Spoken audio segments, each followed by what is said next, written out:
लग रहा सबका है, हमारा भी है।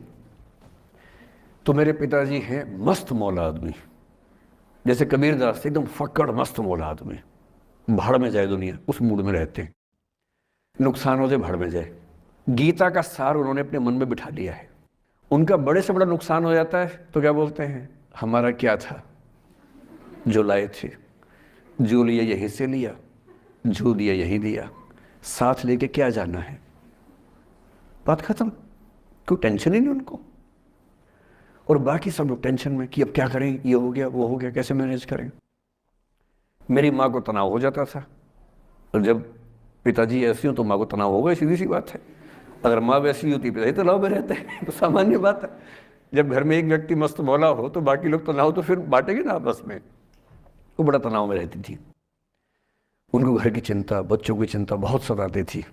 पिताजी भी चिंतित थे बच्चों को लेकर, जैसे कोई पिता होता है, पर उनकी नेचर थी कि ठीक है देख लेंगे जो होगा, अरे देख लेंगे, अरे भाड़ में जाओ, उस मूड में रहते हैं, आज भी रहते हैं।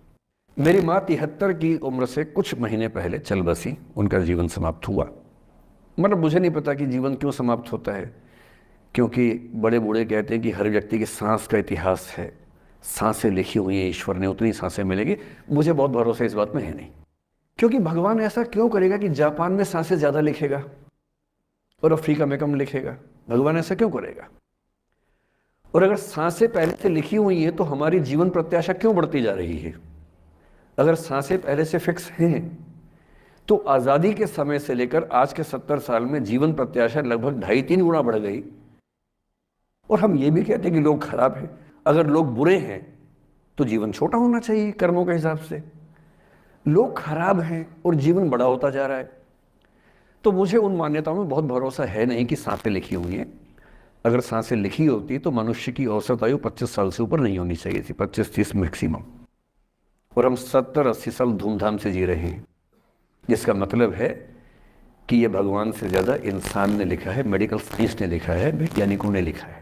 और मैं ऐसा व्यक्ति हूँ, मैं बहुत धार्मिक व्यक्ति हूँ नहीं, और मैं इसको छिपाता भी नहीं हूँ। मैं बहुत छिप छिप के बहुत जी लिया। अब मैंने ठान लिया कि मैं जैसा हूँ वैसा रहूँगा।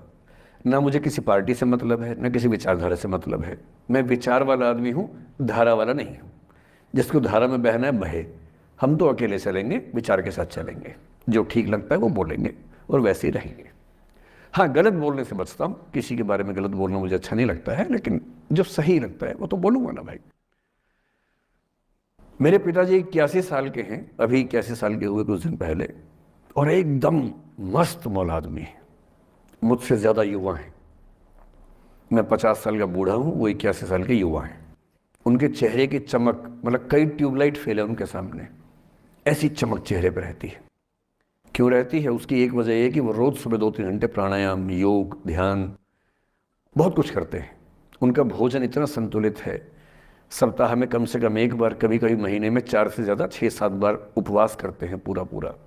वो सब चीज़ें उनके अभ्यास में हैं जो मेरे अभ्यास में उतनी नहीं है। मैं भी कोशिश करता हूँ पर अभी उतना सफल नहीं हो पा रहा हूँ। पर मेरी राय में उनके इस सुंदर जीवन का सबसे बड़ा राज ये क्षमता है कि वो हर चीज़ को लेट गो कर देते हैं। तनाव उनके पास आता है तो फिसल के निकल जाता साइड से, लेते ही नहीं तनाव किसी बात का। कुछ भी हो जाता है तनाव ही नहीं लेते। और मुझे लगता है कि काश ये चीज़ मेरी माँ के स्वभाव में होती, कम से कम 10 साल उनका जीवन और ज़्यादा तो होता।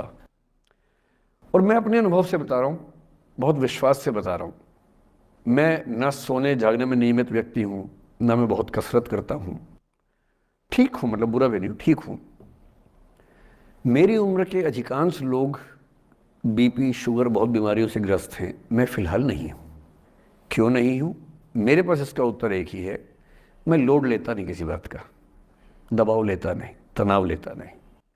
भाई अच्छा हो रहा है तो भी ठीक है। जब मैं सफल, जैसे मैं 3 साल में पिछले काफ़ी सफल हो गया, जितना मुझे नहीं होना चाहिए था, मैं तो कैसे हो गया हूँ सफल।